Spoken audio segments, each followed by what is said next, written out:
What is up, guys? Welcome to today's lesson. My name is Wes. This is Interactive English, which is the place you want to be to practice and improve your English skills. And we are going to improve our English skills today because I have a vocabulary lesson for you. And it's a very useful lesson because we all need to build our vocabulary and make sure that we're using the right words correctly. Because a lot of times you might get confused about when to use certain words, especially words that have a very similar meaning. And that's what we're going to talk to you about today. We are going to go over commonly confused words, some confusing words in English, and I'm going to tell you the difference between some of these words, show you how to use them, when to use them, give you some examples, and then at the end, we're going to test your knowledge and we're going to do some practice. And you guys are going to need to answer some questions using the words that we talked about today. So I promise you, I'm going to make you a guarantee that watching this lesson, you are going to learn something new. Even if you're a native speaker, I bet you will learn something new because these are not only words that are difficult for English learners, these are words that can confuse native speakers sometimes.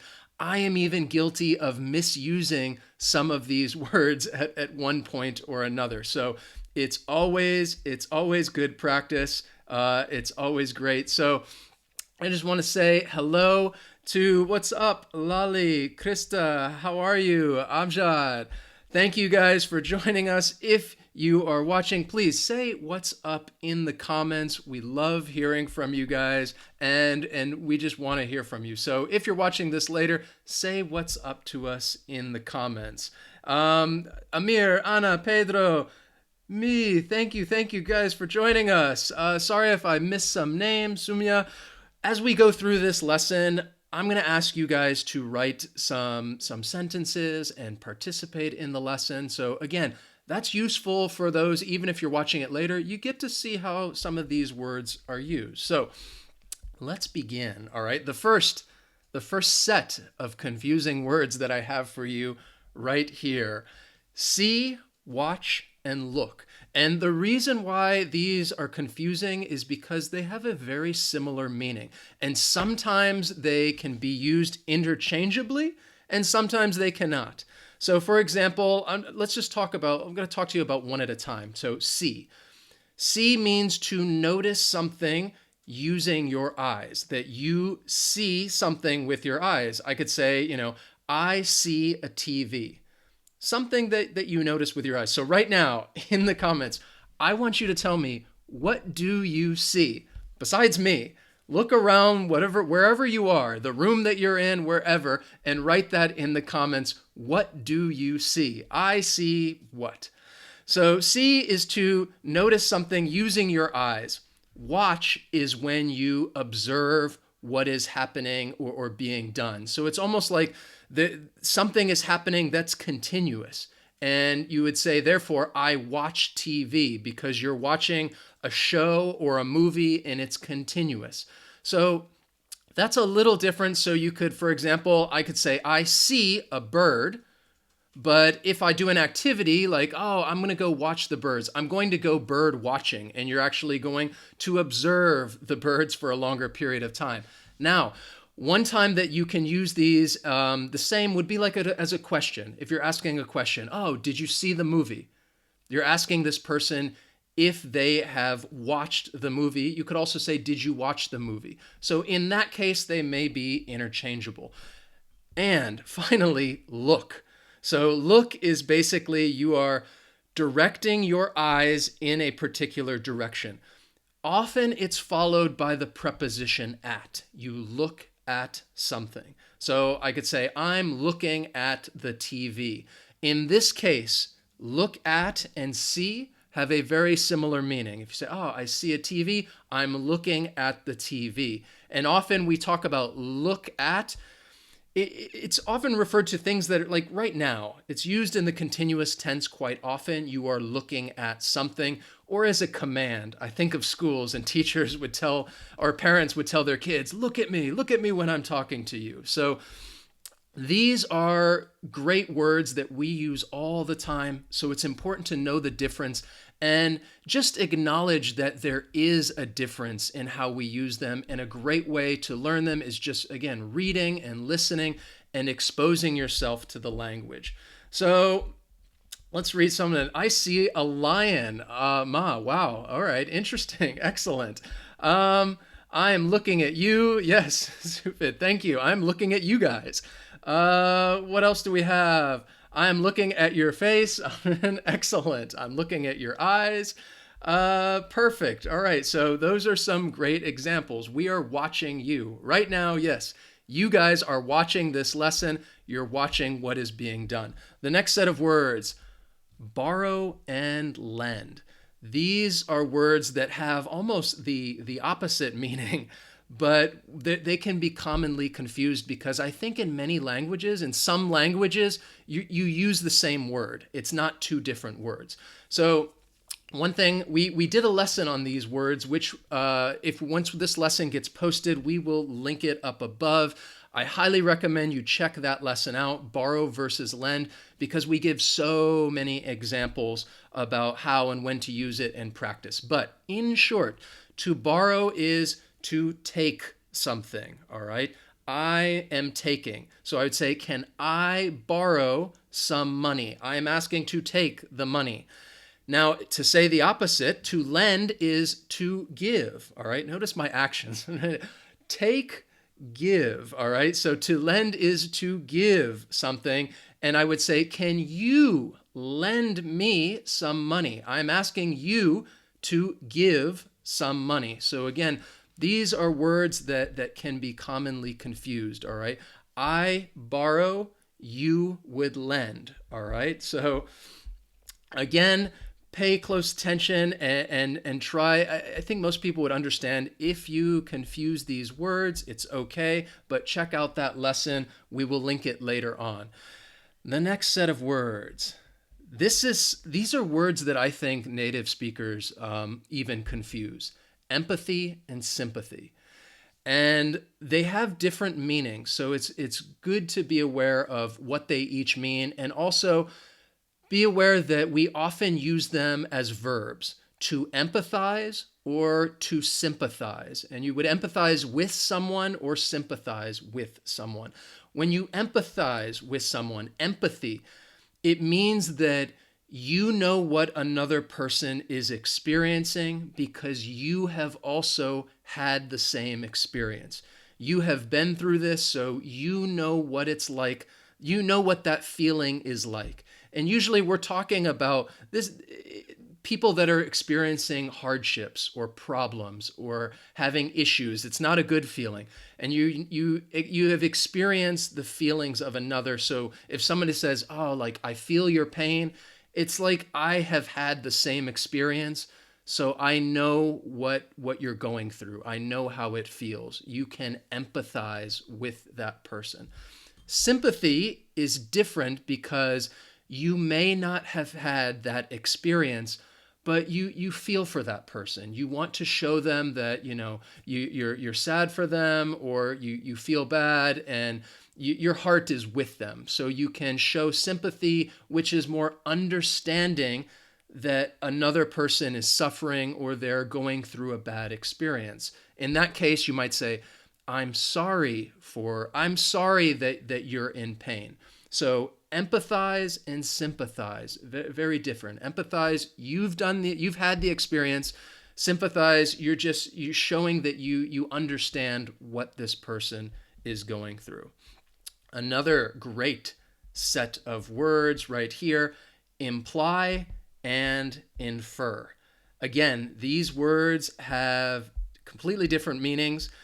And it is, again, something that I think many native English speakers have trouble with once in a while. So to imply is to express something indirectly. And this is common, I think, in the United States because many people tend to be indirect. And you can express it indirectly with the words that you use. You can also express it indirectly by the tone of your voice. And I apologize. The example, I couldn't think of a better example off the top of my head. So if we have that sentence and I use it and I say it in a way like, oh, it's just another rainy day, thinking about my tone and the way I'm saying it, you can imply that I'm not happy about rainy days. I don't really like them. It's kind of like, oh no, it's raining again. If somebody says, yeah, it's just another rainy day, you can imply that they don't like rainy days. I'm not saying it directly, I'm implying it. This is different from to infer. To infer something means that you are looking at a situation. You see all the evidence around you, and because you see these things, that you can conclude something from that. You can conclude some evidence or reasoning. For example, it could say, sticking with our rain theme, somebody's like, oh, he's wet. It must be raining outside. If somebody enters a room and they are soaking wet, then you're probably going to think, oh, okay, it's raining outside. You don't know if it's raining, but because of that, I can infer that it's raining.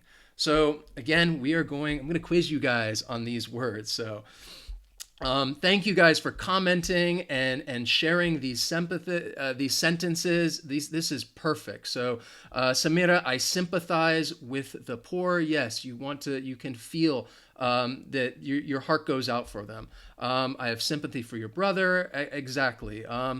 Could you lend me some money? Not right now, Amjad. Not in a position to do that right now, but great use of the word.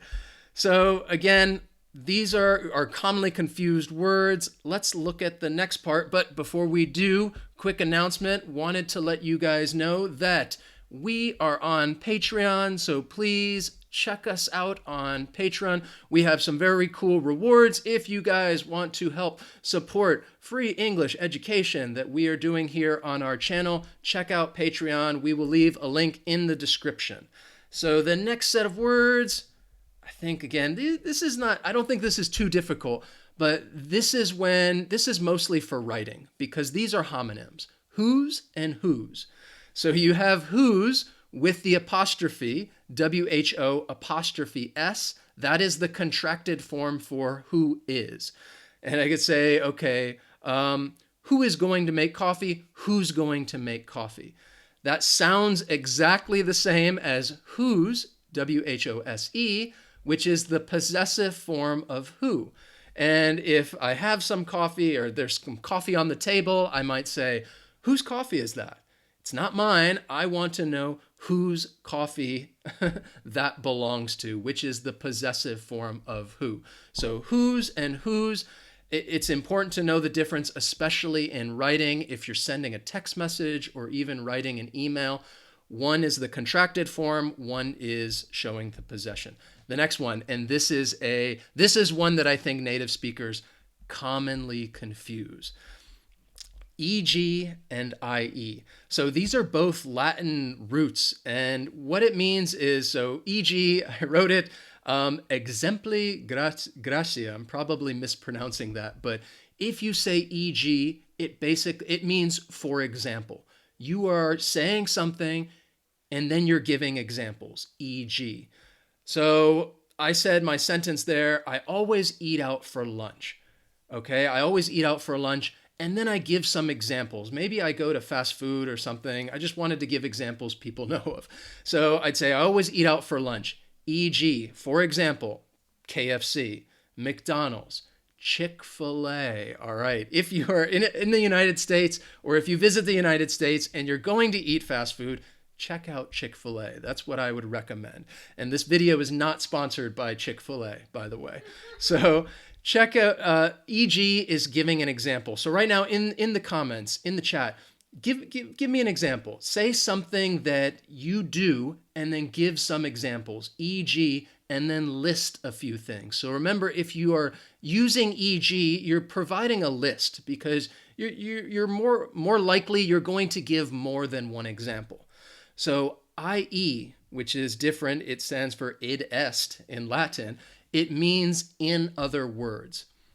So in this case, you're mostly making a statement about something, and then you would specify what that something is, i.e., and then you would give it the name.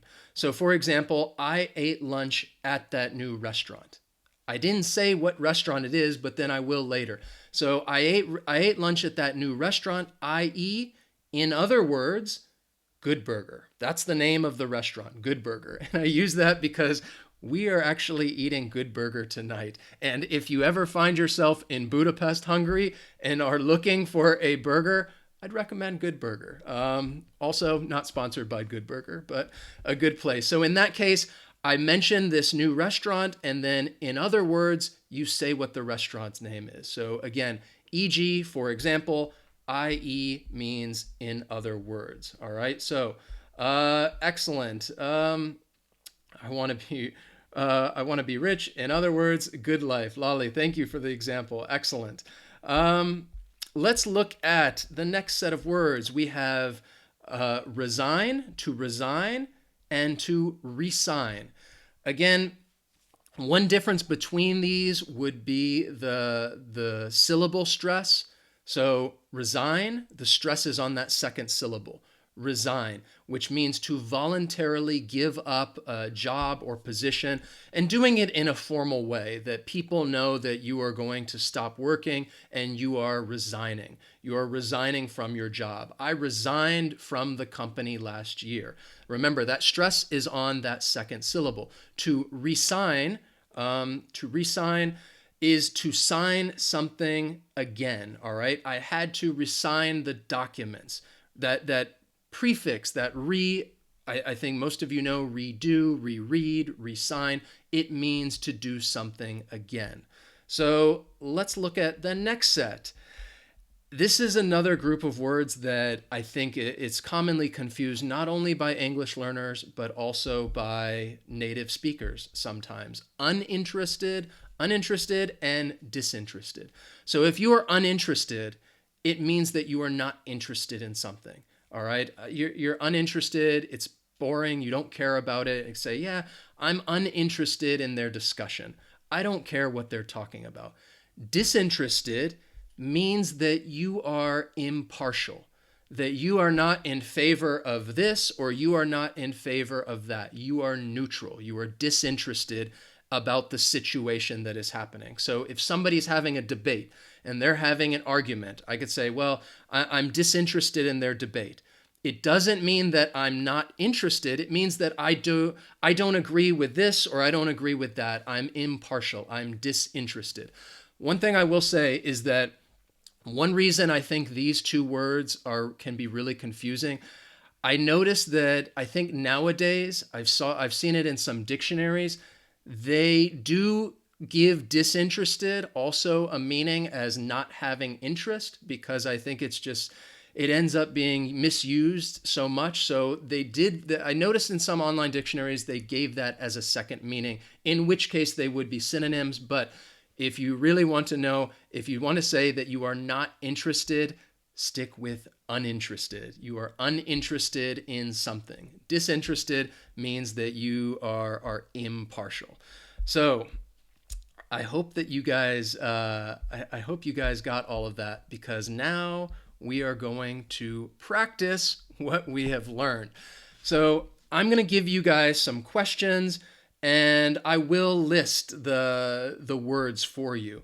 And it's just a gap fill, because you're just going to fill it in with the correct word. The only other thing I would tell you is pay attention to the grammar. See, if you can write the whole sentence, that's great, or just write the correct word. Which word are you going to use? So we talked about 16 different words now. So it can be a little challenging. Let's see how you guys do. All right.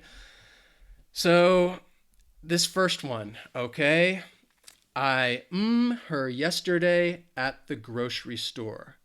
Okay, I her yesterday at the grocery store. Remember, I said pay close attention to the grammar. So first you need to decide, okay, which of those words are you going to use to complete the sentence? And then again, I told you, pay attention to the grammar. How would you say this? And if you want to, I think a good way to practice, no matter where you are, say the sentence out loud. Just go ahead and say it out loud. Practice your speaking right now. So what do you guys think? All right. I her yesterday at the store. Excellent. Carlos, Irene, Paulo, Amjad, excellent. Perfect. You guys, wow. It's going to get more difficult, all right? I saw her yesterday at the store, all right? That you're talking about somebody that you met with your eyes, all right? Oh, I saw that person yesterday, or I saw them at this other place. And again, yesterday, that's what I meant. Use that past tense. I saw her yesterday at the grocery store. Next question, all right? So he was able to express because he knows what it's like to go through a breakup. All right. He was able to express because he knows what it's like to go through a breakup. Which set of words am I talking about? Which commonly confused words? Write that in the comments. I think this one, I don't think it should be too difficult. Again, even if you are watching this later, please, I encourage all of you, participate in the lesson. Make it an active learning lesson and go ahead and write your answers in the comments. All right, so what would you say? He was able to express because he knows what it's like to go through a breakup. All right, I think many of you, excellent, got this. Remember, we're talking about the two words that we're thinking about would be empathy or sympathy. And remember, I said he knows what it's like to go through a breakup. If you've experienced this before, if you've experienced this thing, you are able to express empathy because you know what this experience is like. Again, that's the difference between empathy and sympathy. Empathy, you have gone through the experience. Sympathy, you are just saying, your heart is with somebody that you feel sorry. Next, okay, this is like a dialogue, all right? A and B. So the first person would say, I know you owe people a lot of money. And then suddenly, money is missing from the cash register. Then B, the other person would say, are you that I stole the money? So again, this is a conversation between two people. The first person, I know you owe people a lot of money. And then suddenly, money is missing from the cash register. All right? And then the other person, are you that I stole the money? What set of words? Again, there's only one answer for these. So what do you guys think? How would you fill that one in? All right. If you're just joining us, we are practicing with these confusing words that we just talked about. All right. And this is a dialogue. I know you owe people a lot of money, and then suddenly money is missing from the cash register. And then the other person, are you that I stole the money? In this case, again, and make sure you should be using that correct grammar. You guys are rocking this. Excellent. Perfect. We are correcting it. Yes. Are you implying that I stole the money? The person is not saying it directly. They're just giving a situation. All right. Well, wait, you owe people money. Suddenly some money is gone. And then they'd say, are you implying that I stole the money? Implying. You're not saying something directly. And that's different than infer, because infer would be using some situation to come to a conclusion. All right. So let's look at another one. This is a double. All right. A double one. He money from his friends in order to buy tickets to one of the most amazing sporting events in the world. The World Cup. All right, so this is a double one. Write the words in the chat or in the comments. If you are watching this later, what do you guys think? He money from his friends in order to buy tickets to one of the most amazing sporting events in the world. The World Cup. All right. So what we have for this, all right, we're talking about, I think you guys got the first part, all right. Again, we're talking about money, all right, so you'd have to think, is it borrow or lend? Remember, borrow is, if you borrow money, you're taking it. Lending would be giving it. So in this case, he he borrowed money from his friends in order to buy tickets to one of the most amazing sporting events in the world. What is that amazing sporting event? In other words, the World Cup. So in that case, borrowed and i.e., which means in other words. Remember, i.e., in other words, e.g. is for example, and you tend to list these different examples. In this case, I'm just talking about one sporting event. In other words, the World Cup.